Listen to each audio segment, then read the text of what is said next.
praise and worship team. Mungu awabariki sana. Asante kwa kutupa ibada nzuri ya maabudu na sifa. Tumebarikiwa sana kuwa pamoja nanyi. Pendwa wetu wote, Bwana Yesu asifiwe sana. Haleluya. Kama unaweza niinulie mkono. Praise the name of the living God. Nimebarikiwa sana siku ya leo, nina amani. Yesu ni mwema, amelinda moyo wangu na ninatumaini la mji wa mbinguni. Tutakaporudi Yesu sitaogopa. Haleluya. Na hivyo basi pia sina haja ya kuogopa jambo lolote. Ninamjua ambaye ninamfuata, yeye ni mwaminifu. He's a very faithful God. He never faints. He's a promise keeper. He moves with his promises. Yeye anatembea pamoja na ahadi zake, na pia kwa ahadi zake yeye anatembelea hizo ahadi. Jina la Bwana litukuzwe sana. Hivyo basi nawakaribisha katika ibada ya siku ya leo. Karibuni sana kwenye ibada hii. Ni ombi langu ya kwamba hii ibada itakubariki. Ni ombi langu ya kwamba hii ibada itakuzungumzia, na sehemu ambayo imesalia pia itakuwa baraka kwako na itafanya maisha yako yabarikiwe.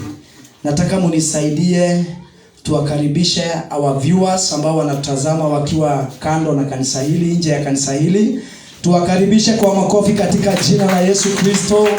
Wale wako manyumbani, wale wako nje ya nchi ya Kenya, wale wote ambao wanatutazama popote ambapo mtu anatutazama online, tunamsalimia katika jina la Yesu Kristo. Na ni ombi langu ya kwamba hii ibada itakubariki popote ulipo. Hili neno ambalo nawahubiria siku ya leo litakufikia from wherever you are. Praise the name of the living God. Because the Bible says that the word of God is powerful. It is sharper than any double-edged sword. It has power and also it is active.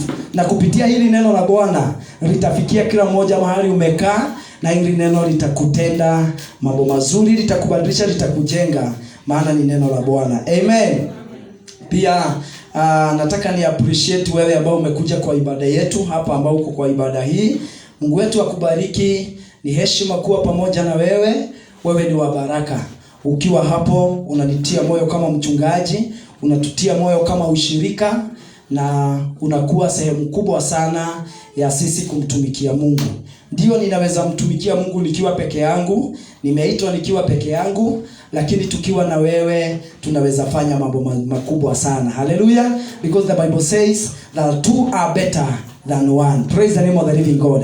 Therefore with you, tukiwa pamoja na wewe tunaweza fanya mambo makubwa. Tukiwa pamoja na wewe kwenye ushirika tunaweza enda mbali. Haleluya.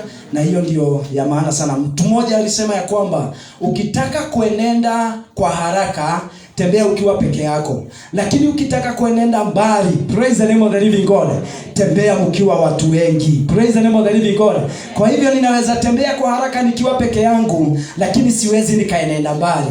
Lakini tukiwa na nyinyi wapendwa, tukiwa na ushirika huu, tukiwa na wewe dada, tutatembea. Hata kama tunaweza enda saa zingine pole pole, lakini tutaenenda mbali. Jina la Bwana litukuzwe sana. Nimebarikiwa sana kuwa pamoja nanyi. Nimebarikiwa sana kuwa mchungaji wenu. Ninanyenyekea sana kusimama mbele zenu na kuwahubiria. Ni heshima kubwa kuketi chini usikize neno kutoka kwangu. Ni heshima kubwa kulitazama neno kwa mitandao nikuhubirie, na ninaichukua ikiwa heshima ya kipekee. Nasema Bwana Yesu akubariki sana. Ninaomba hili neno ya kwamba siku ya leo liwe msaada katika maisha yako na likuinue katika kiwango kingine ambacho ni cha juu hata zaidi. Wale ambao labda ni wageni wametutembelea, let us appreciate them in the mighty name of Jesus. Na hiyo ni ya baraka sana. Nataka niwaletee neno la Bwana, na majina yangu ni Reverend Gashai, hubiri na Kenya Assemblies of God. Hapa ni mji wa Ravine na tumebarikiwa sana. Kenya Assemblies of God, na tunahubiri katika huu mji wa Eldama Ravine. Nataka nikuletee neno la Bwana, na siku ya leo nataka kukuzungumzia juu ya matumaini. Tazungumza juu ya matumaini, hope. Tazungumza juu ya matumaini. Wale ambao wanaandika, andika matumaini ama uandike hope. Andika matumaini ama uandike hope. Tutafungua Biblia zetu katika kitabu Psalm chapter number 27, Zaburi ya 27 mstari wake wa 13. Let us open our Bibles. Psalm chapter 27. We are looking at verse number 13. Nazungumza juu ya matumaini. Psalm chapter number 27 verse number 13. The Bible says, I'm reading from New King James Version. Bible inasema kwamba I would have lost heart unless I had believed that I would see the goodness of the Lord in the land of the living. Amen. I would have lost heart unless I had believed that I would see the goodness of the Lord in the land of the living. Kuna mtu wako na Biblia ya Kiswahili? Anybody with Swahili Biblia? Verse number 13, mstari wa 13 tusomee. Naamini ya kuwa nitauona wema wa Bwana katika nchi ya walio hai. Naamini ya kuwa nitauona wema wa Bwana katika nchi ya walio hai. Nataka nizungumze juu ya matumaini, na kitu cha kwanza niseme kuhusu matumaini. What is hope? Hope is to have an expectation of something wished for. Ni kuwa na matarajio ya kitu ambacho kinatarajiwa. Bwana tukuzwe sana. Ni kuwa na matarajio ya kwamba jambo fulani litatendeka. Ni kuwa na matarajio, na in one way or the other unaweza kuta ya kwamba matumaini ni sawa na kuwa na uhakika. Ninaweza sema kwamba ni nusu ya uhakika ya kwamba jambo fulani litatendeka. Kwa hivyo matumaini, mtu aliye na matumaini anatarajia jambo fulani, hata kama haliko, hata kama hayuko katika ile jambo katika ule wakati, lakini ukimwangalia ni kana kwamba already ako ndani ya lile jambo ama amefika mahali pale. Kwa sababu yeye ni kana kwamba anaona kana kwamba vile matarajio aliyonayo, matarajio ya lile jambo aliyonayo yanamfanya aishi kana kwamba already amefika katika lile jambo. Na matumaini pia yanaweza kuwa jambo ama kitu. Matumaini yanaweza kuwa kitu ama jambo ama mtu. Inaweza kuwa mtu kwa njia gani? Inaweza kuwa kitu kwa njia gani? Mahali mtu ameweka matarajio yake. Mahali ambapo mtu ameweka matarajio, hapo mahali ambapo mtu ameweka matarajio panakuwa ndio tumaini lake. If it is in business and that is where you are expecting, you will find yourself inawea kwamba umeweka tumaini, you have hope in that business. Kwa hiyo biashara inakuwa matumaini. Ukiweka tumaini lako kwa mtu akiwa ndiye tumaini lako, utakuta ya kwamba matarajio yako umeyaweka kwa huyo mtu, na huyo basi mtu anakuwa ni yeye tumaini lako. Hivyo basi tunapozungumza juu ya tumaini, nataka tuiangalie tumaini katika njia kubwa na itusaidie kuangalia katika hizi nyakati ambazo tuko nazo. We are living in times, nyakati ambazo hatuelewi kile ambacho kitafanyika the next minute. Hatujui nyakati hizi ambazo tuko nazo zitakuwa namna gani. Actually, hakuna mtu ambaye anaweza jua kesho itakuwa namna gani. Na saa zingine unakuta ya kwamba ni kana kwamba tunatoka katika hali ambayo ni mbaya, tunaingia katika hali ambayo ni mbaya zaidi. Na katika hali nyakati kama hizi, ni matumaini peke yake ambayo yanaweza msaidia mtu kuishi na kuendelea kuishi. Lakini katika nyakati kama hizi, mtu akipoteza matumaini, mtu akiwa ya kwamba hana matumaini, huyu mtu ataisha. Jina la Bwana litukuzwe sana. It is hope, praise the name of the living God, that gives power to live future in present. Ni matumaini yanatusaidia, yanatupatia nguvu na uwezo wa kuishi leo. Ndio tunaishi leo, lakini tunaishi katika nyakati zinakuja. Praise the name of the living God. Na watu walio na matumaini, hivi ndivyo wanavyoishi. Hawaishi leo though they are in present, but they have power to live future. Wana matumaini, hawaishi kwa sababu ya leo, hawaishi kwa sababu ya vile kile ambacho kinatendeka leo, but wanaishi kwa sababu ya wanaishi kesho. Hata kama wako leo, lakini wanaishi kesho. Hope tells us that even if today is dark, tomorrow it will dawn. Praise the name of the living God. Matumaini yanatuambia maneno haya ya kwamba even today, hata kama niko ndani ya giza, hata kama leo niko ndani ya giza, but tomorrow, praise the name of the living God, kutakucha, kutapambazuka, na kesho kutakuwa na mwanga.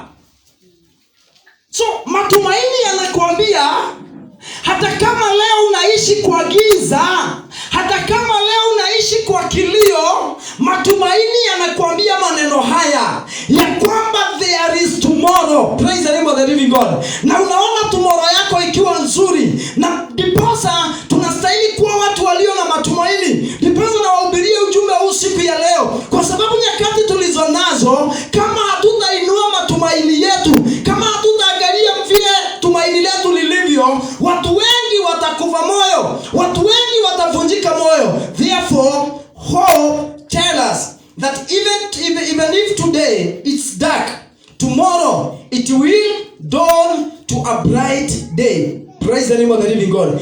Pia tumaini linatuambia maneno haya, even if today I'm sick, hey, praise the name of the living God. Matumaini yanasema hivi, hata kama leo mimi ni mgonjwa, ninajua kesho nitapona. Kwa hiyo siishi kwenye magonjwa haya, sikai kwenye magonjwa haya. Kesho nitapona, kesho nitakuwa mzima. Matumaini yanasema hivi, hata kama leo niko bankrupt, sina chochote, nimeishiwa, jamani, sina chochote, matumaini yanasema hivi, kesho ninaweza hata kuwa ninakopesha watu, kwa sababu siishi kwa sababu ya leo, sitaishi vile nilivyo leo. Nina matumaini ya kwamba kesho iko. Amen. Kwa hiyo hata kama leo ninaugua, hata kama leo ninateseka, hata kama leo hali yangu ya kifedha si nzuri, I have what? Nina matumaini. Matumaini yanasema hivi, even though today I'm suffering, even though today I'm suffering, but tomorrow I will be well and prosperous. Praise the name of the living God. Matumaini yanasema hata kama leo ninateseka, hata kama leo ninaangamia, hata kama leo ninapitia hali ngumu, lakini kesho nitasimama na nitanawiri vizuri. Hope gives us the patience to endure today's bitterness as we wait for tomorrow's sweet. Praise the name of the living God. Matumaini yanatusaidia kuvumilia uchungu wa leo. Yanatusaidia kuvumilia uchungu wa leo, tukigojea utamu wa kesho. Matumaini yanasaidia mtu wa Mungu kuvumilia uchungu na kilio na mateso ya leo, akitazamia uzuri na utamu wa kesho. Praise the name of the living God. Hallelujah.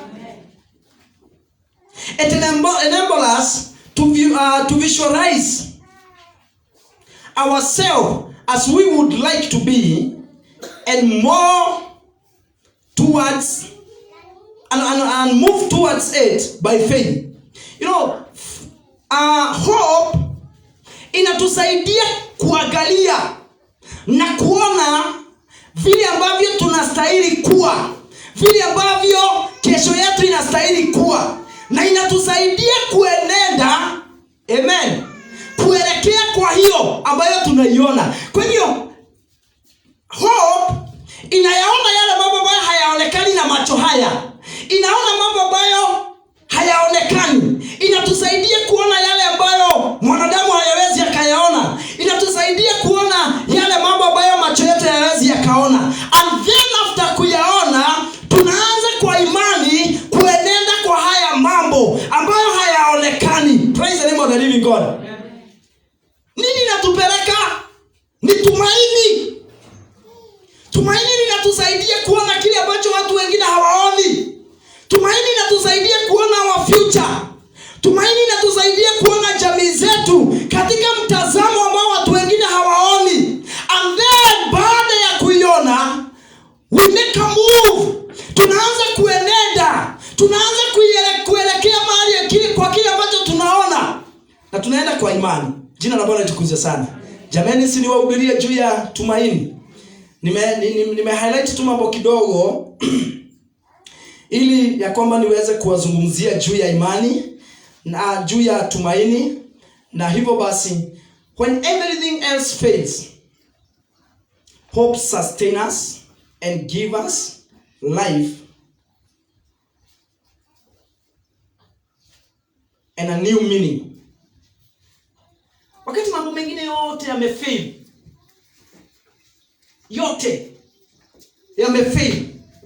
it's only hope that can sustain you.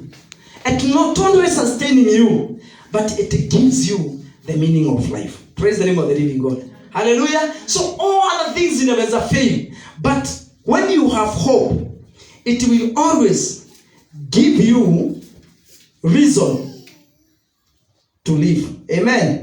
Itakusaidia kuishi. Na hivyo basi, hope is the hub of Christianity. As a Christian, we must endure hardship, tribulations, and what? Countless hearts, because we have the golden hope. Na pia ninapozungumza juu ya tumaini, lazima tuiangalie katika njia hii. Ni tumaini linamwezesha Mkristo yeyote kuenenda. Na sasa nimeanza kuwahubiria. Sasa siwafundishi tena, nimeanza kuwahubiria. Ni tumaini linamwezesha Mkristo yeyote kuenenda. Kwa hiyo tumaini ni sehemu ya muhimu sana. Ni kama ile sehemu ya gurudumu ambayo itasaidia gari ama jambo lolote ama kitu chochote ambacho kinatumia gurudumu kuenenda. Kwa hivyo tumaini linastahili liwe sehemu ya Mkristo wote. Na hivyo basi, ninasema maneno haya, tumaini linatuwezesha kuvumilia uchungu wote, linatuwezesha kuvumilia shida zote ambazo tunakutana nazo. Tumaini linatuwezesha kukosa kuiangalia mambo yote ambayo yangetusumbua na mambo yote ambayo yangetufanya. Hebu imagine tu kama hatungekuwa na tumaini. Imagine kama haungekuwa na tumaini. Kama vile tumeokoka kama Wakristo, hatungekuwa na tumaini la uzima.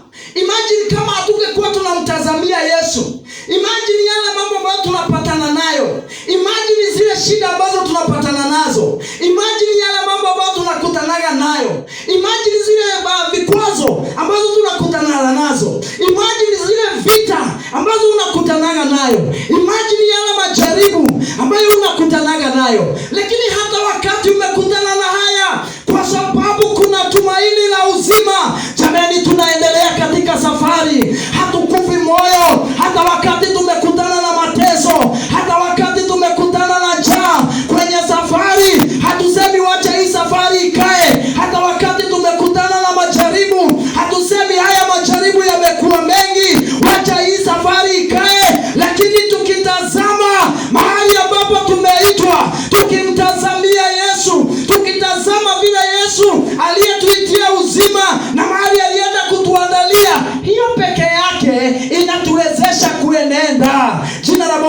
atukuzwe sana. Jamani, hatuenendi hii safari kwa sababu hatukutani na magumu. Hatukai kwa wokovu kwa sababu hatukutani na shida. Tunakaa kwa wokovu kwa sababu ya tumaini tulilo nalo. Maana jambo moja tunajua, hata kama tutaugua, kuugua ni kwa muda, magonjwa ni ya muda. Ndipo Paulo akasema, nini kitanitenga na upendo wa Mungu Baba? Akauliza ni magonjwa, akasema hayawezi. Akauliza ni njaa, akasema njaa haiwezi. Akauliza ni upanga, akasema hata upanga hauwezi ukanitenganisha na upendo wa Mungu.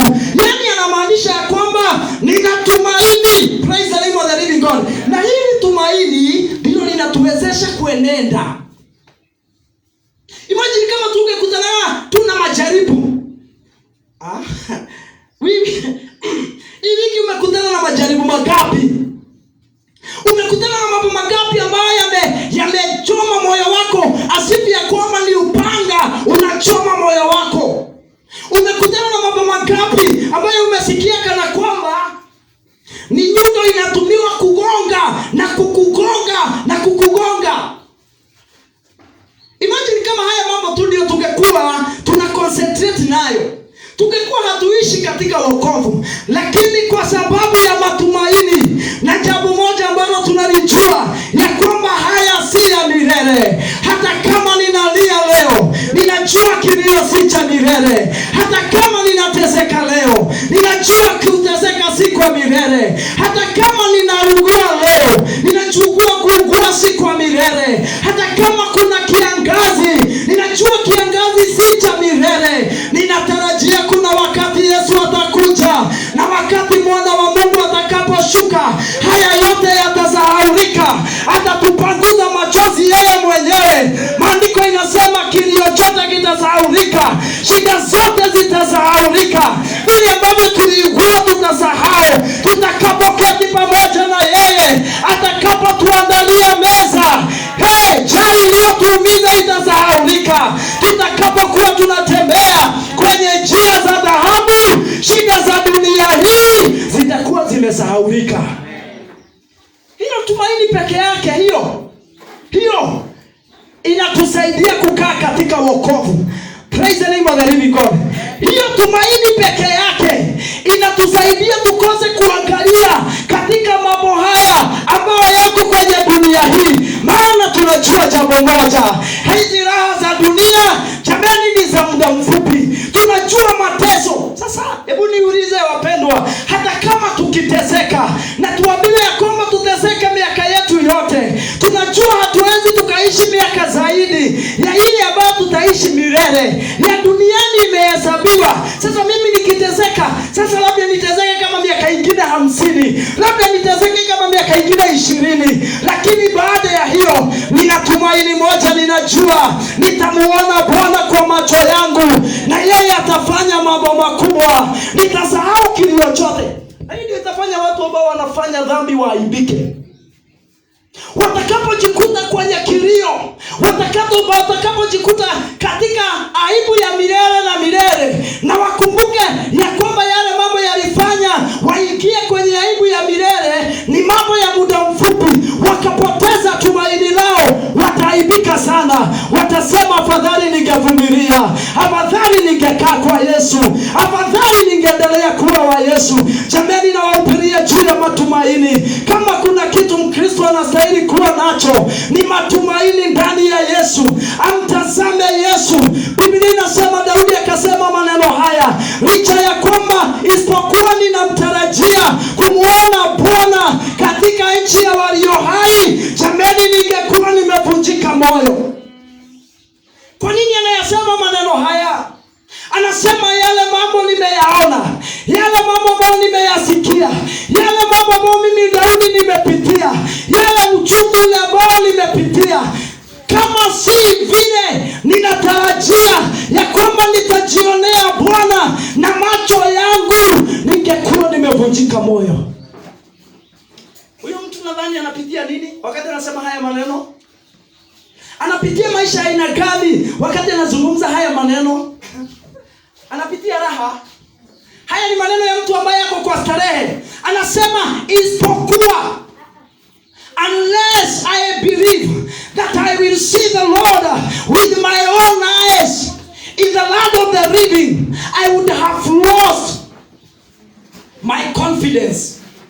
Praise the name of the living God. Ningepoteza tumaini langu. Sasa Daudi anaishi kwenye tumaini. In other words, anaishi kwa sababu ya matumaini. Haishi kwa sababu ya mambo ambayo anayaona. Haishi kwa sababu ya yale anayasikia. Anaishi kwa sababu anajua jambo moja. Finally nitajionea Bwana. Nitamtazama kwa macho yangu. Huyu haishi kwa sababu ya yale mambo anasikia. Hapana. Haishi kwa sababu ya yale mambo anayaona. Anaishi kwa sababu kuna tumaini alilo nalo. Na ndipo anasema sijakufa moyo wapendwa, hata kama nimepitia haya. Anatoa ushuhuda, anasema ya kwamba sijakubalia moyo wangu uvunjike, maana ninajua, ninatumaini nitamuona huyu Mungu. Jina la Bwana litukuzwe sana. Na hivyo ndivyo nataka kulihubiria kanisa siku ya leo. Katika nyakati hizi ngumu, katika nyakati hizi zinaendelea kuwa ngumu, katika nyakati hizi ambazo zimejaa shida, katikati ya shida ambazo tunapitia, kuna kitu kimoja kinastahili kutusaidia kuendelea. Tumaini tulilo nalo. Praise the name of the living God. Hata kama mambo yanakuwa mabaya, lakini tunasema maneno haya, tunatembea kwa sababu tunajua tumaini letu liko. Jina la Bwana litukuzwe sana. Hata kama ninalia, ninapitia kwa machozi, lakini ninasema hivi wapendwa, haya machozi hayatanivunja moyo. Sitakubali kuvunjika moyo, maana ninajua nitaiona kesho yangu. Tumaini linawezesha mtu kuenenda. Linafanya mtu asahau shida za leo. Linafanya mtu, tumaini linamsaidia mtu kukosa kuweka focus yake kwa mambo ambayo yanatendeka sasa. Anaanza kuyatazama mambo ambayo yako mbele. Amen. Hivi ndivyo Daudi anasema. Isipokuwa hilo tumaini Daudi alilonalo, isipokuwa hilo tumaini hilo Daudi alilonalo, Daudi angekuwa amevunjika moyo. Angekuwa ameachana na huyu Mungu. Angekuwa ameachana na huyu Mungu. There is nothing bad in this world like living a desperate life, a life that is hopeless. Amen. And maybe if I have time, tuangalie pamoja na wewe watu wawili katika Biblia ambao walipoteza matumaini. Na uone vile wakati mtu ametopoteza matumaini vile maisha yake yalivyo. Biblia inasema hivi katika kitabu cha, nataka tuangalie Genesis chapter number 25 verse 27. Kaidre, kama utaweza kufungua haraka, fungua pamoja nami Genesis chapter number 25. We are reading from verse number 27 to 34. Biblia inasema maneno haya, nataka niwasomee kwa haraka.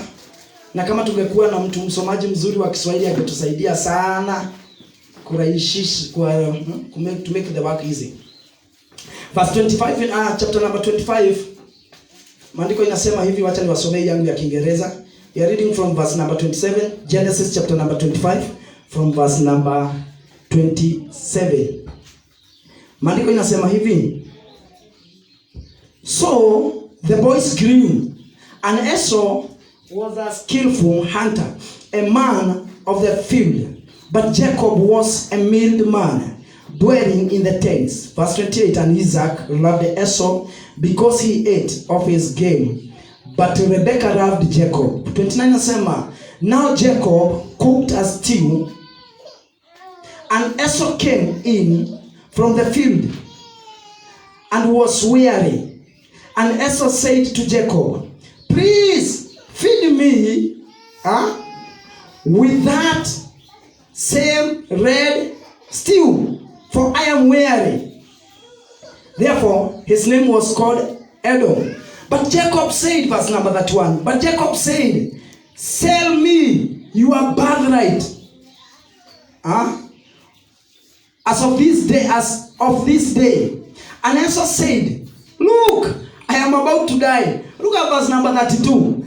But then verse number 32. And Esau said, look, I am about to die. So what is the birthright to me? Then Jacob said, swear to me as of this day. So he swore to him and sold his birthright to Jacob. And Jacob gave Esau bread, stew of lentils. Then he ate and drank and arose and went his way. Thus Esau despised his birthright. Praise the name of the living God. Look at this. Huyu mtu ambaye anaitwa Esau, Biblia inasema wote walikuwa watoto wa Isaac and Rebecca. Both Esau and Jacob. Na maandiko inasema ya kwamba Esau siku moja, kwa sababu yeye alikuwa mtu wa kuwinda, akatoka kuwinda mawindo yake. Unfortunately that day hakuwa amenasa chochote.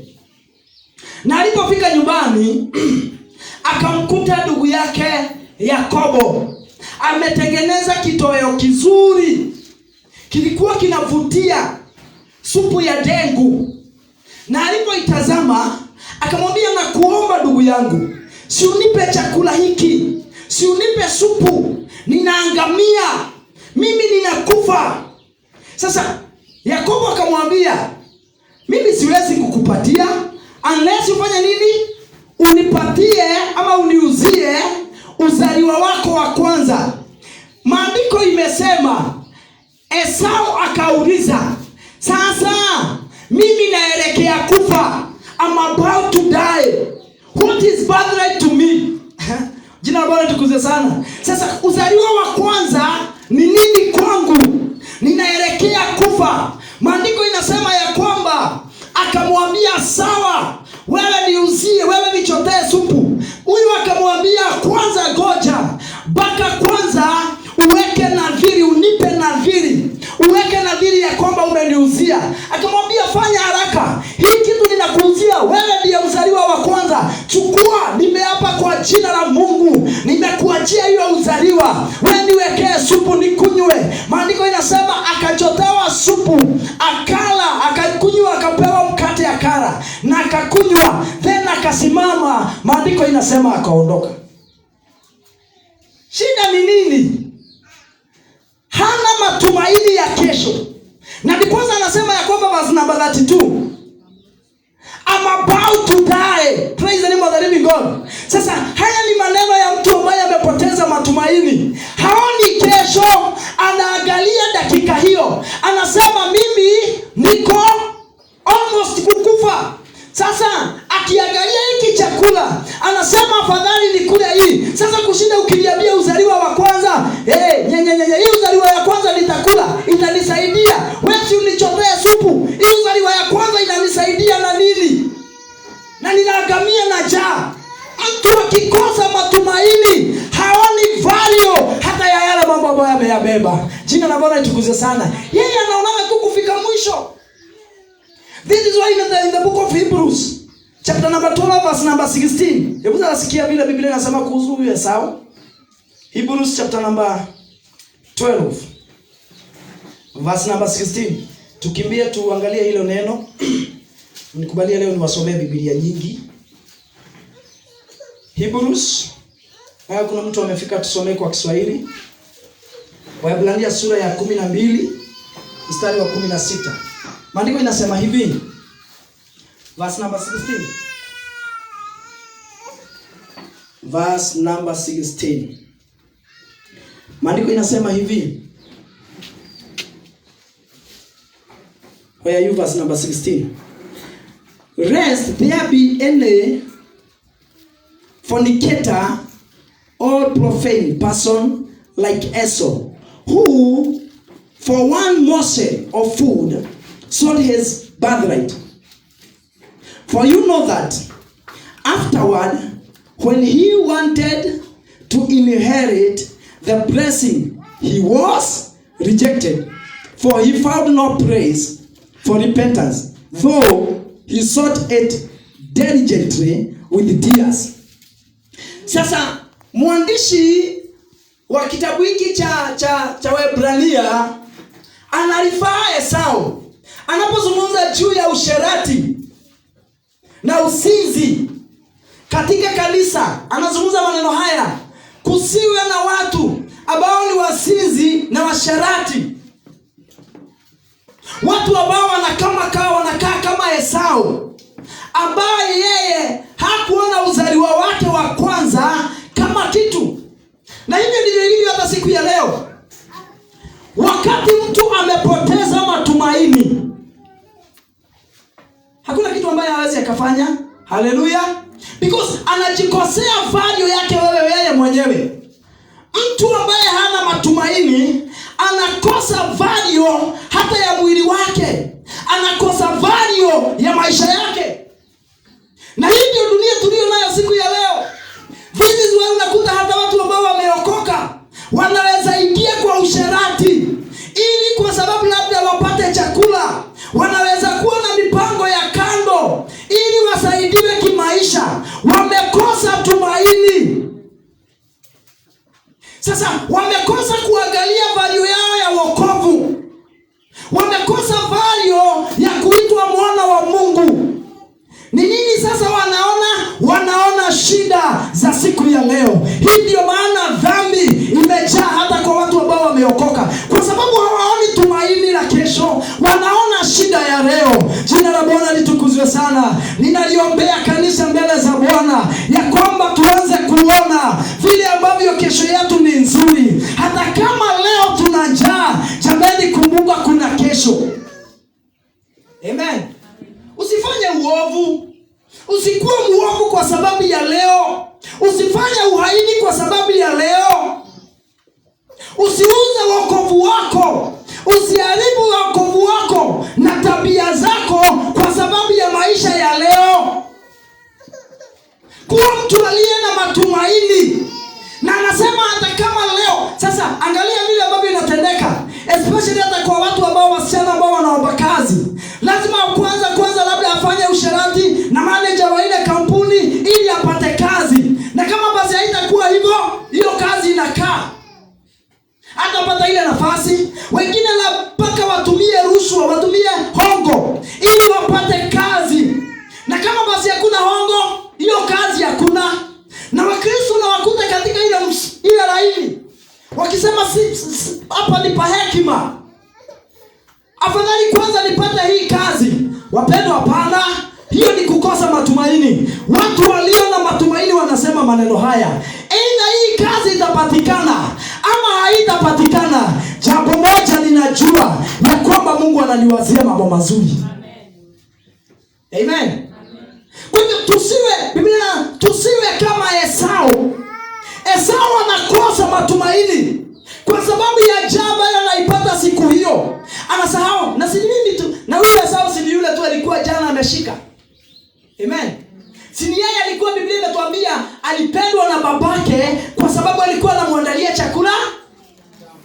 Ama sivyo tumesoma Biblia? Si yeye alikuwa amezoea kumlisha babake chakula kizuri na kitamu na kikafanya babake ampende. Lakini kwa sababu sasa ya hii njaa amejisahau yeye mwenyewe, amekosa matumaini. Anasema afadhali ikae. Jina la Bwana litukuzwe sana. Sasa maandiko inasema alijaribu kutafuta hiyo kwa bidii na kwa machozi, lakini hakuipata. Jameni, jizuie kupoteza matumaini. Jina la Bwana litukuzwe sana. Katika kitabu cha katika Biblia, in the book of 2 Kings chapter number 6 verse 24. 2 Kings, nataka nikuonyeshe watu wengine wawili ambao walipoteza matumaini yao, na baada ya kupoteza matumaini tuwaone vile ambavyo walikuwa na vile maisha yao yalikuwa. 2 Kings, the book of 2 Kings chapter number 6.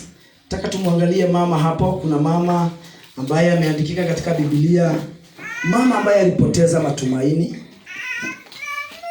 Chapter number 6, 2 Kings chapter number 6 verse 24. Acha niwasomee Biblia vile Biblia inasema, chapter number 6 verse 24. Biblia inasema hivi.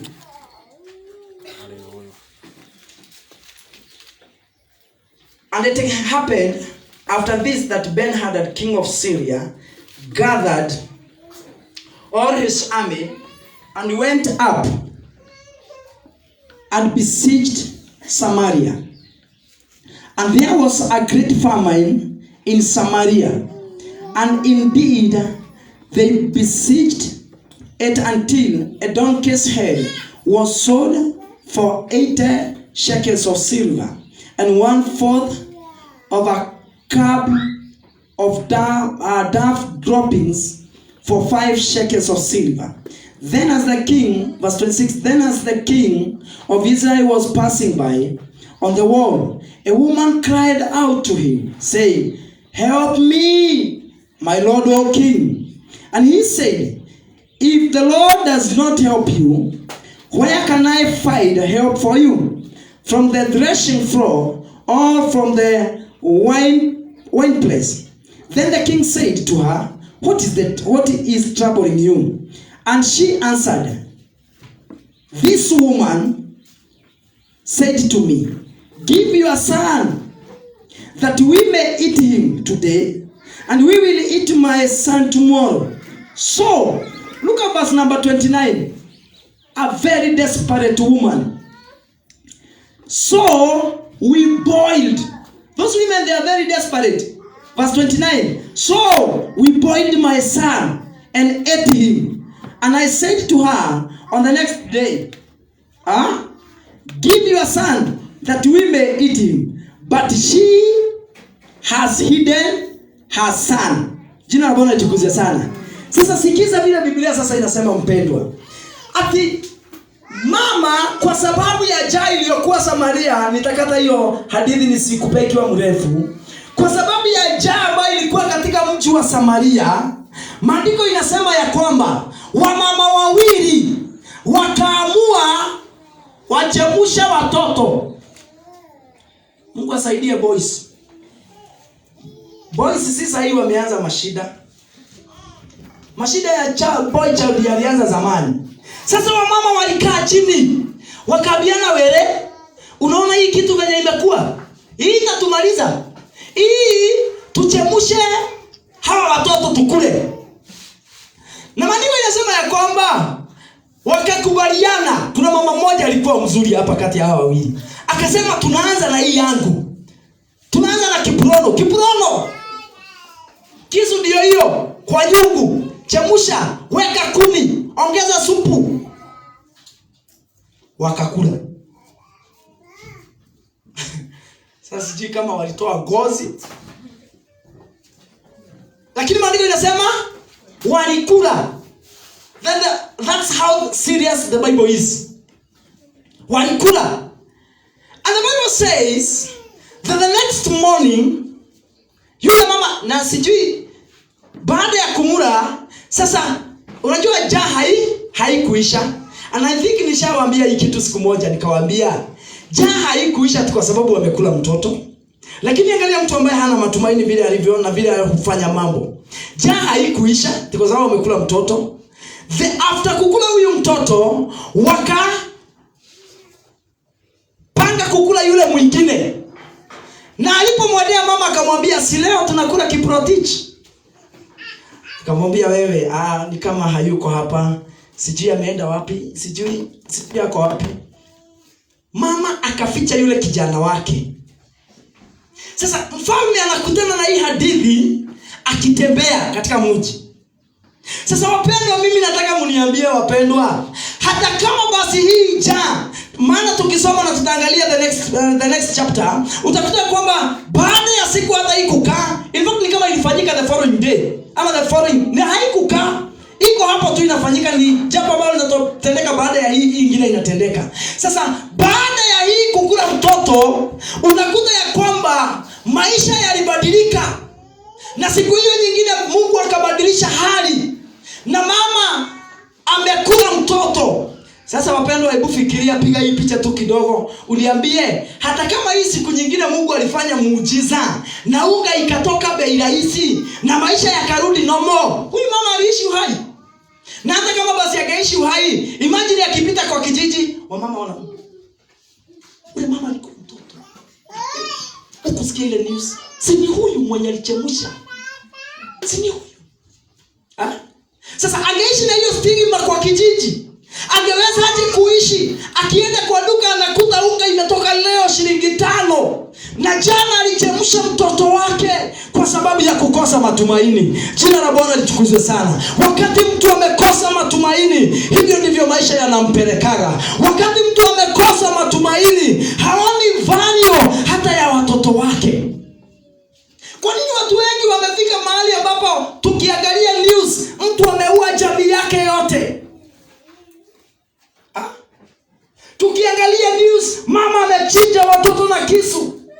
Tukiangalia news mama amerusha watoto kwa damu. Tukiangalia news mama amefanya, baba amefanya. Ni nini hii yote inasababisha? Ni kukosa matumaini. Jina la Bwana litukuzwe sana. Jambo moja ninaomba mbele za Bwana, nisikose matumaini. Hata kama hali itakuwa ngumu namna gani, lakini nisikose matumaini. Hata kama mambo yatakuwa mazito namna gani, ninaombea moyo wangu, jamani, nisikose matumaini. Jina la Bwana litukuzwe sana. Nisaidie mwambie mtu usikose matumaini. Mama wanachemsha kijana, wanakula. Haya. Hebu tuende next chapter. Fungua tu hiyo ingine. Chapter number 7, verse number 1. Biblia inasema, then Elisha said, hear the word of the Lord. Thus says the Lord, tomorrow about this time, a seah of fine flour shall be sold for a shekel, and 2 shears of barley for a shekel at the gate of Samaria.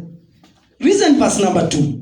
So an officer on whose hand the king leaned answered the man of God and said, look, if the Lord would make widows in heaven, could this thing be? And he said, in fact, you shall see it with your own eyes, but you shall not eat of it.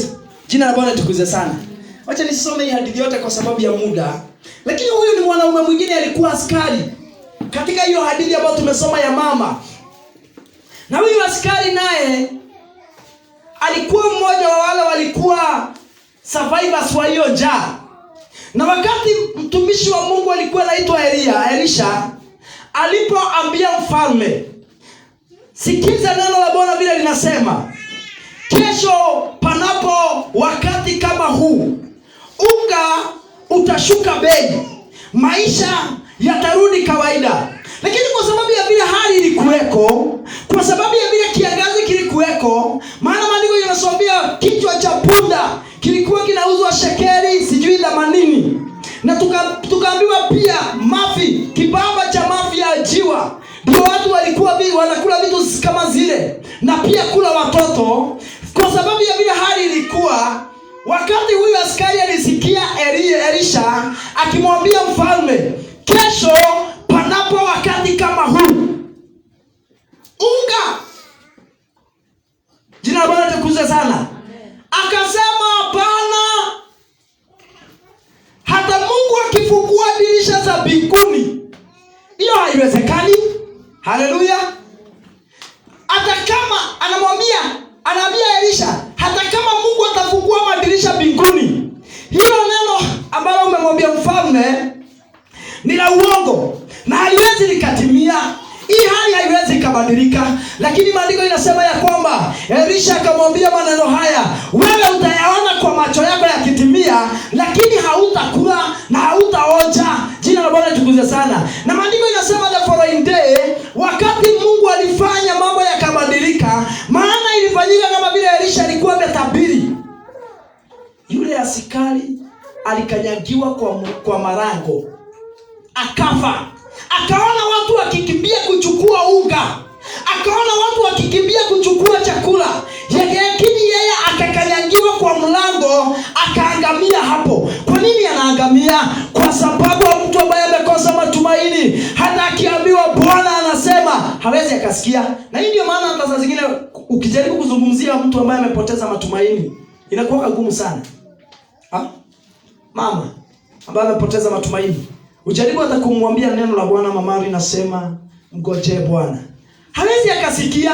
Maana anaona hata kama Mungu atafungua dirisha za mbingu, hili jambo haliwezi likatendeka. Wale watu ambao wamepoteza matumaini wanaonea mambo ambayo hayawezi yakatendeka, yanaonea kufika mwisho. Jamani, ninakataa kufika mwisho katika jina la Yesu Kristo. Shetani asikuonyeshe kufika mwisho. Hata kama amekusukuma kwa ukuta, asikuonyeshe kufika mwisho. Hata kama umefika kiwango gani, asikuonyeshe umefika mwisho. Maana huyu Mungu ana njia zake za kufanya. Anaweza fungua njia zingine, unaweza fika mwisho, lakini yeye mtengenezaji wa njia anajua jinsi ya kutengeneza njia. Ni wewe unaona kama hiyo njia imefika mwisho, lakini yeye Mungu walioweka tumaini kwake atawatengenezea njia. Hata mahali ambapo hakuna njia, yeye atatengeneza njia katika jina la Yesu Kristo. Wakenya wasife moyo, Wakenya tusikufe moyo kwa sababu ya hali hii vile ilivyo. Maana jambo moja ninajua, hii hali haitakaa milele. Bwana ana njia zake za kututengenezea njia, na atatengeneza njia kwa sababu ya watu ambao wanampenda katika jina la Yesu Kristo.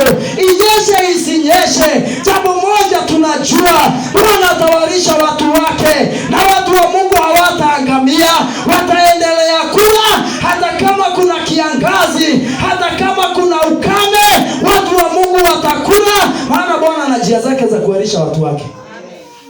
Amen. Watu ambao wana matumaini ndio wanaangalia njia moja, na wanasema hii haiwezekani. Ninakataa roho ya kunifanya nikule na hukumu boka nikose kuamini neno la Bwana. Hili neno la Bwana ndio lilizungumzia huyo mtu. Maana Biblia inasema nini? The man of God akamzungumzia huyu mtu, akamwambia kesho wakati kama huu. Hey, siniwaambia wapendwa, kuna kesho. Wacha kufa kwa sababu ya leo, wacha kuangamia kwa sababu ya leo. Jitie moyo na useme ninajua kuna kesho. Hata kama leo ninateseka, ninajua kuna kesho. Amen. Sasa hayo ndio matumaini wapendwa. Hayo ndio matumaini yanatusaidia kuishi maisha ya kesho, yanatusaidia kuona kesho yetu. Si kuangalia tu leo na kusema ya kwamba nimefika mwisho. Hapana, yanatusaidia kuelewa ya kwamba kuna kesho. Na ndipo sasa Daudi akasema maneno haya, nirudie huu mstari wa Zaburi ya 27 mstari wa 13. Akasema, ninajua, ninatarajia, ninatumaini nitamuona Bwana katika nchi ya walio hai. Wacha sasa nikwambie huu mstari vile unasema vizuri. Daudi anasema maneno haya, ninajua macho haya yangu yatamuona Bwana. Sikufi kabla sijamuona Bwana. Hata kama ni nyakati zinakaa namna gani, Daudi anakataa kukufa. Anasema ninajua nitamuona Bwana na macho yangu. Hasemi nikikufa nitamuona Bwana. Hapana, anasema with my own eyes I will see the Lord in the land of the living. Jina Bwana tukuze sana. Na hivyo ndivyo nataka niwahubirie wapendwa. Hivyo ndivyo nataka niwatie moyo wa Kristo. Niwaambie maneno haya, hatukufi. Daudi alisema sitakufa, lakini nitaishi uhai na nitangaze maneno ya Bwana, na nitangaze matendo ya Bwana. Mpendwa, nataka nikutie moyo. Walio na matumaini hawakufi. Kwa sababu ya tumaini tulilo nalo hatukufi.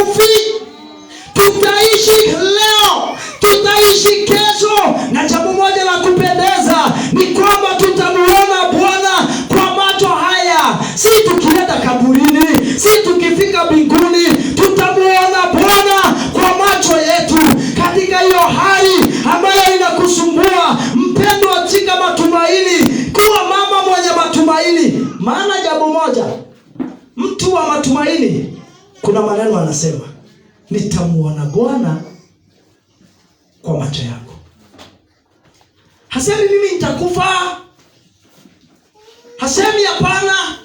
Anasema ninajua nitapigana vita hizi, maana jambo moja ninajua, nitajionea Bwana. Jina la Yesu litukuzwe sana. Nataka kumalizia kwa kuambia wapendwa, jipe moyo, maana kabla ufe hautaishi kwa hizo vita. Utamuona Bwana akisimama katika hiyo jamii yako.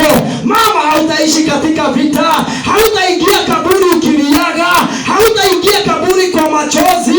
Lazima utamuona Bwana kabla haujafunikwa kwa mchanga. Haya mambo ambayo unayaombea, haya mambo ambayo unayatarajia, lazima utayaona kwa macho yako. Haya mambo ambayo umekuwa na matumaini kwa Bwana, ya kwamba Bwana nakungojea, Bwana natarajia ufanye hivi, ninakuja nikuhubiria hili neno na nikwambia utamuona Bwana kwa macho yako. Simama vizuri, mgoje Bwana. Shika tumaini lako na ugoje Bwana. Wacha kupoteza matumaini. Mgoje Bwana na utamuona kwa macho yako. Mgoje Bwana na utatangaza kwa sauti yako. Utasema ndio huyu, angalieni na mtazame matendo ya Bwana. Situache kukufa moyo wapendwa. Situache kupoteza matumaini. Mama, hiyo jamii yako ukipoteza matumaini, ni virago utaanza kufunga ukiondoka. Na wakati unaondoka shetani ana celebrate. Wakati unaondoka shetani anapata nafasi. Si uwe mama mwenye matumaini. Mtu ambaye anasema nitaombea hii jamii, nitakaa kwa magoti nikiomba, na jambo moja ninajua, nitamuona Bwana kwa macho yangu. Kabla sijaingia kaburini, lazima huyu mzee atamkiri Yesu. Kabla sijazikwa kwenye mchanga, kabla sijawekwa kwenye kaburi, lazima huyu atakuwa amejuana na Yesu. Sasa ukipoteza matumaini, huyo mtu ataokoka. Ukipoteza matumaini, hiyo hali itabadilika. Haleluya. Nyakati kama hizi ambazo ni nzito za kiuchumi, hii biashara nitaachana naye, nitafunganisha hii biashara. Ukipoteza matumaini mpendwa, hautamuona Bwana. Haleluya. Amen. Nimechoka, hali imekuwa nzito, nimelia sana, nimevumilia kwa hii jamii, nimekaa kwa hii hali muda mrefu, na hii hali haibadiliki. Ndio, haijabadilika, lakini sinikutie moyo. Matumaini.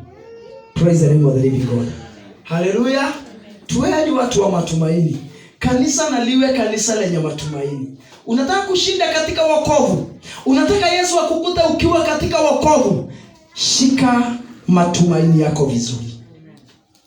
Kuwa ndugu wa matumaini, kuwa mama wa matumaini. Unataka kushinda hizi vita, kuwa mtu wa matumaini. Afadhali upoteze vitu zingine zote, afadhali upoteze hata kazi, afadhali upoteze kila kitu ulicho nacho, lakini si matumaini. Maana kupoteza matumaini, hata kama umeajiriwa, hii ndio maana watu ambao wako na mapesa na wako na utajiri mwingi, lakini wanauana kwa boma, wamekosa matumaini. There is no hope. Praise the name of the living God. Hii ndio maana mtu anaacha mali zake, anachukua kamba, anajihang kwa miti, anaacha watoto wake, anaacha jamii. Kwa nini amejitoa uhai? Amekosa matumaini. Haleluya. Sitakosa matumaini wapendwa. Nitaendelea kushikilia tumaini langu vizuri. Hata kama ninapitia hali gani, sitapoteza matumaini. Simama kwa miguu yako mpendwa. Hiyo hali inaweza kuwa ngumu, hali inaweza kuwa nzito. Daudi alisema katika kitabu cha Mithali, katika kitabu cha Zaburi 118, akasema sitakufa nitaishi na ili nitangaze matendo ya ukuu wa Bwana.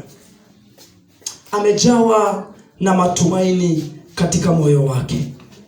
Ndiyo hali iko ambayo inaweza fanya akufe, lakini anasema sikufi, nitaishi.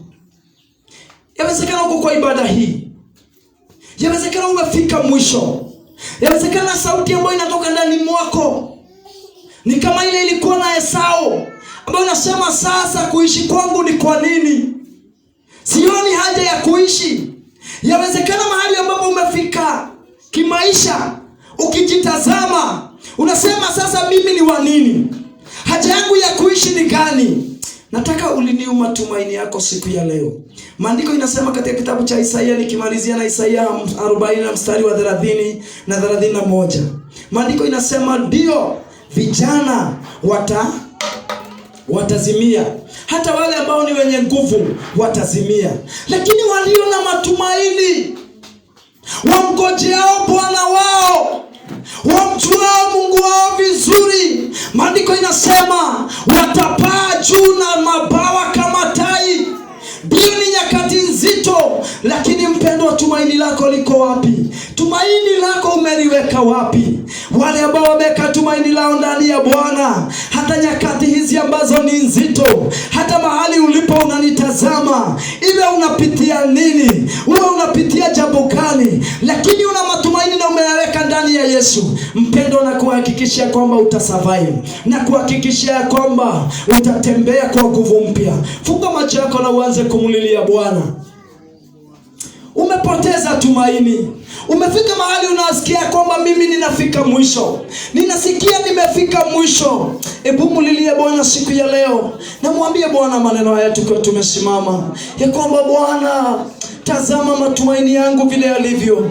Nimefika mahali pa kukata tamaa, nimefika mahali pa kukata tamaa na hii jamii, nimefika mahali pa kukata tamaa na hii kazi, nimefika mahali pa kukata tamaa na hii ndoa, nimefika mahali pa kukata tamaa. Lilia Bwana sasa, inua matumaini yako mbele za Bwana. Daudi anasema, isipokuwa nilitarajia kumwona Bwana, isipokuwa ni tumaini Daudi alikuwa nalo, yeye angevunjika moyo. Watu walio na tumaini hawavunjiki moyo. Watu walio na matumaini, hata kama kuna changamoto, watasurvive na wataweza kushinda hali hii. Watangojea kesho yao. Watu walio na matumaini watangoja kesho yao. Hawatamalizwa na uchungu wa leo, hawatajitia unajisi kwa sababu ya uchungu wa leo.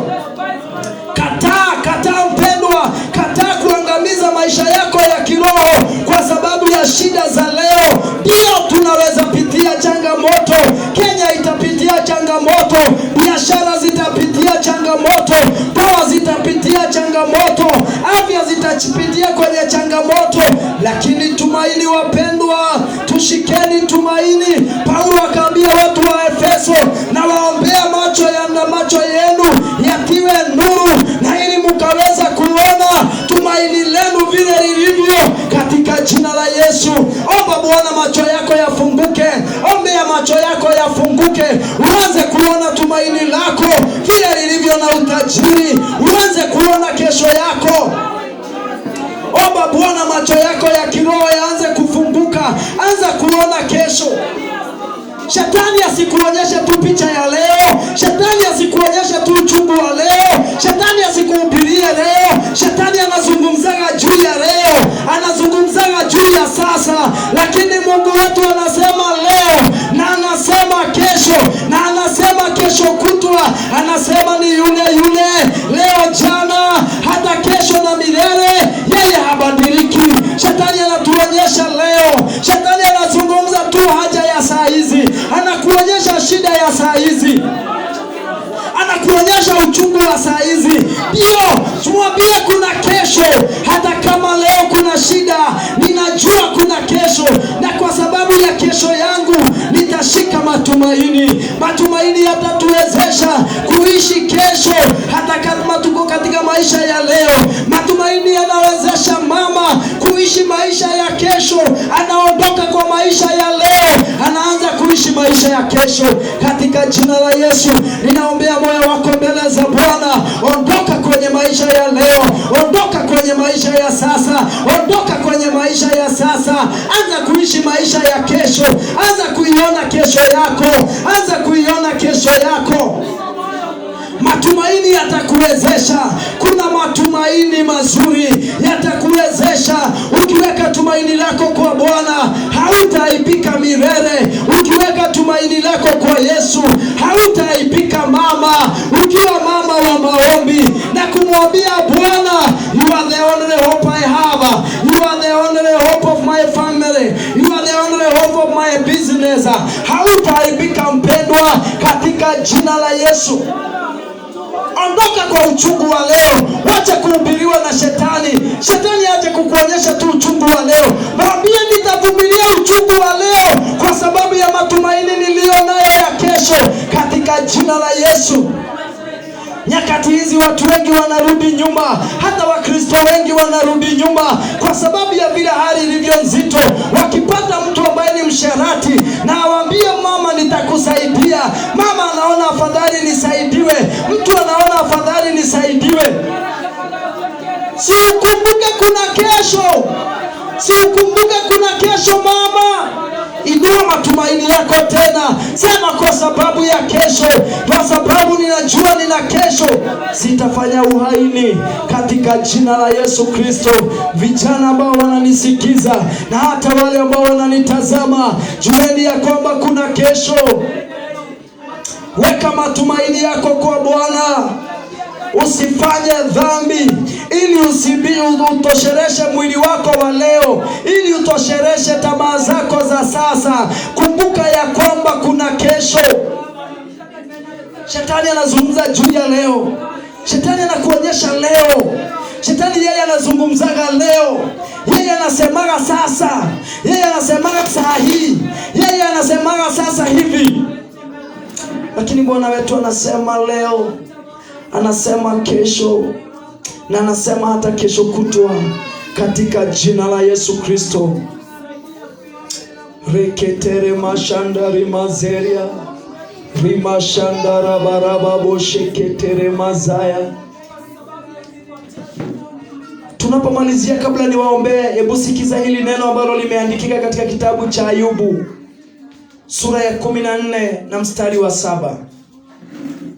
Daudi akasasa, mtu anaitwa Ayubu akasema, Ayubu sura ya 14 na mstari wa 10 na mstari wa 7.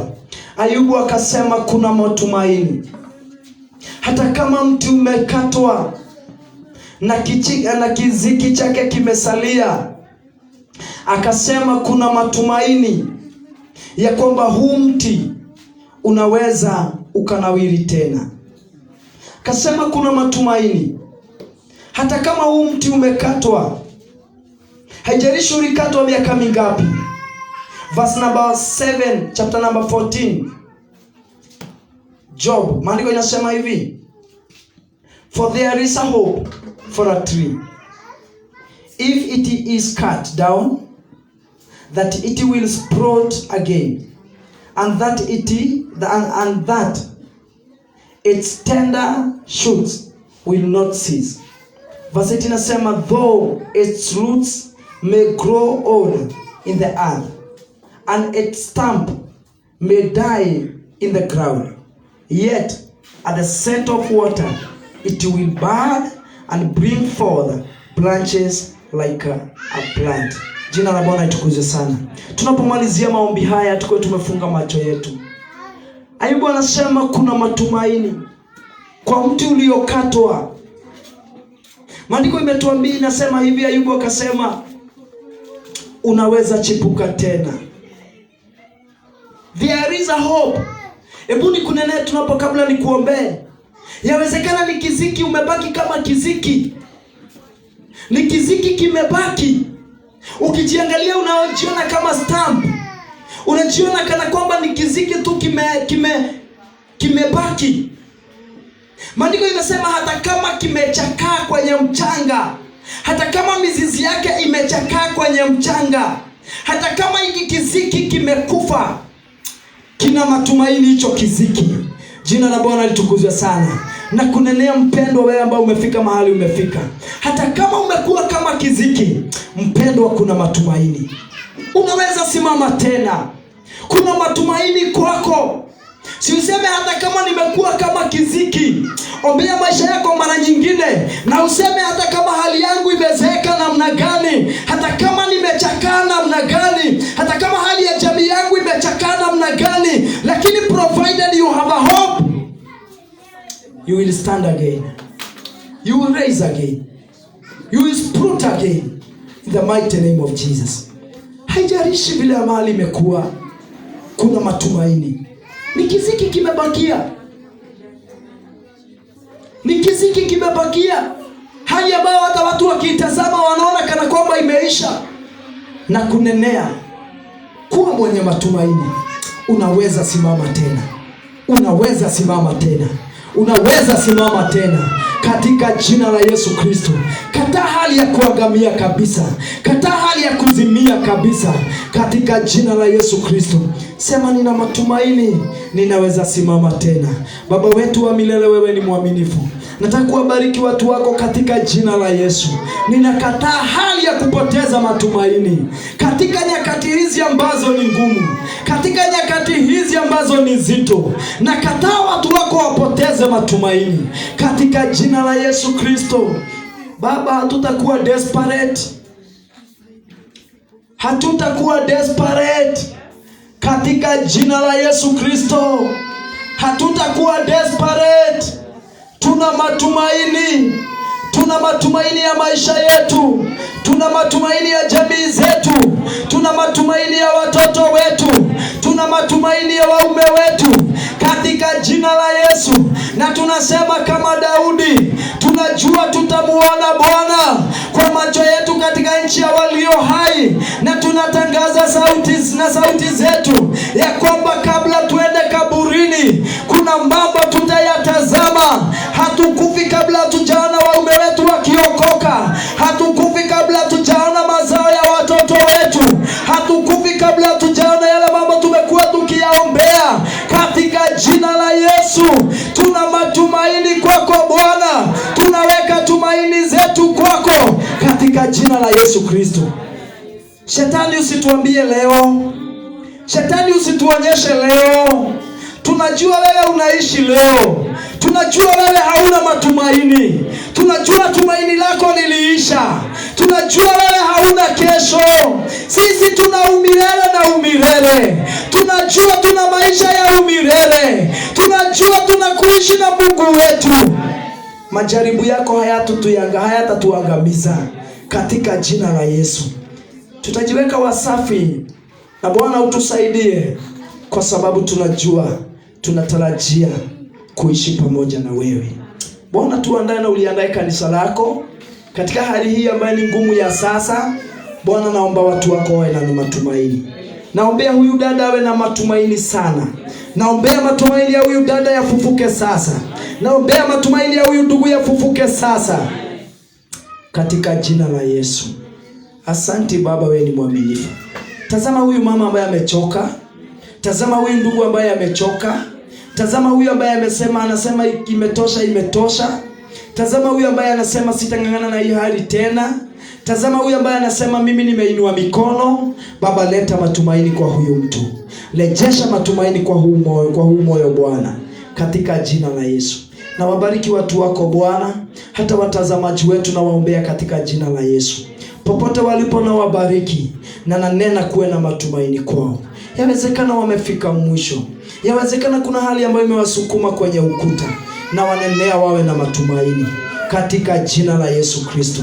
Bwana, leta matumaini, patia taifa letu tumaini mpya, pia Wakenya tumaini mpya katika jina la Yesu. Asante, wewe ni mwaminifu. Tunajua tutasimama tena, tunajua Bwana utatusimamisha tena, tunajua Bwana utatujenga tena, tunajua utajenga uchumi wetu tena. Tumaini letu liko kwako. Asante na upokea sifa katika jina la Baba, la Mwana, Roho Mtakatifu tumeomba na kuamini. Amen. Bwana Yesu awabariki sana. Bwana awe pamoja nanyi. Asanteni kwa sababu ya muda wenu. Bwana awabariki sana. Usipoteze matumaini. Haleluya. Usipoteze matumaini. Usipoteze matumaini. Mama, usipoteze matumaini. Ndugu, usipoteze matumaini. Katika hiyo jamii yako usipoteze matumaini. Usipoteze matumaini. Usipoteze matumaini. Usipoteze matumaini. Usipoteze matumaini katika jina la Yesu Kristo. Hata kama shetani amekusukuma mwisho, sema hii jamii yangu siachili. Siachili jamii yangu. Hata kama shetani amekusukuma mwisho, sema huyu mume wangu simwachili. Sipotezi matumaini. Jina la Bwana litukuzwe sana. Hata kama amefika kiwango gani, sema huyu siachili na sipotezi matumaini katika jina la Yesu Kristo. Na tukifanya hivyo Bwana atatusaidia. Yeye ni mwaminifu sana, ni Mungu wa baraka. Kesho yetu ni nzuri. Shetani anazungumza juu ya leo, shetani anatuonyesha leo, lakini Mungu anasema leo, anazungumza kesho na hata milele. Jina la Bwana litukuzwe sana. Bwana Yesu awabariki sana. Mungu awatie moyo, awainue tena. Tumaini lenu liwe mpya. Ambayo umefika mwisho, tumaini lako liwe mpya sana. Kwa hiyo biashara yako uwe na tumaini mpya sana katika jina la Yesu Kristo. Na wakati tumaini limekuwa mpya, hata kama unaona hiyo biashara haifanyi vizuri, hautakufa moyo, utaendelea kumngoja Bwana. Watazamaji wetu, Bwana wabariki sana. Tumefurahia sana kubarikiwa pamoja nanyi katika ibada yetu. Jina la Bwana liwabariki sana. Na waombea muwe na matumaini sana. Uwe na matumaini mahali popote ulipo. Uwe na matumaini kwa jamii yako. Uwe na matumaini kwa familia yako. Uwe na matumaini kwa sababu ya maisha yako. Wewe ambaye umefika mwisho, na nena matumaini katika jina la Yesu Kristo. Na uanze kuishi kwenye matumaini. Na uanze kuona haja ya kuishi. Wewe ambaye unaona kana kwamba umefika mwisho, unastahili kufa. Na uanze kuona ya kwamba unastahili kuishi. Bwana na afufue matumaini yako katika jina la Yesu Kristo. Mungu awabariki sana. Tunapomalizia nataka tu appreciate watazamaji wetu tena. Asante wale ambao wametutazama, tumewa appreciate. Mungu awabariki sana, na wale ambao watatutazama baadaye, Bwana awabariki sana kwa kutazama Kenya Assemblies of God. Na tunashukuru kutoka katika mji huu wa Ravin, na Mungu awabariki. Wale ambao wako kwa online na wangetaka kusupport kazi ambayo tuko nayo ya kuinua madhabahu kwenye mji wetu, we have our M-Pesa number, and our number is 0726 585903. Our M-Pesa number is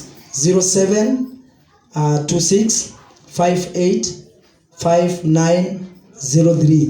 Hiyo namba tunaitumia kwa kazi ya kujenga lile kanisa tunajenga pale town, nyuma ya Uchuzi supermarket, na Mungu atatusaidia. Tutajenga mahali ambapo tutafanya lunch hour meetings, revival meetings na maombi ya wakati wote, ambapo mtu akiwa katika ule mji, awe ni wa dini gani, lakini anaweza pata mahali atakimbia na aombe Mungu, na Mungu wetu atamsikia. Kwa hivyo mbarikiwe sana. Bwana wabariki sana. Tumefurahia sana. Nataka tuingie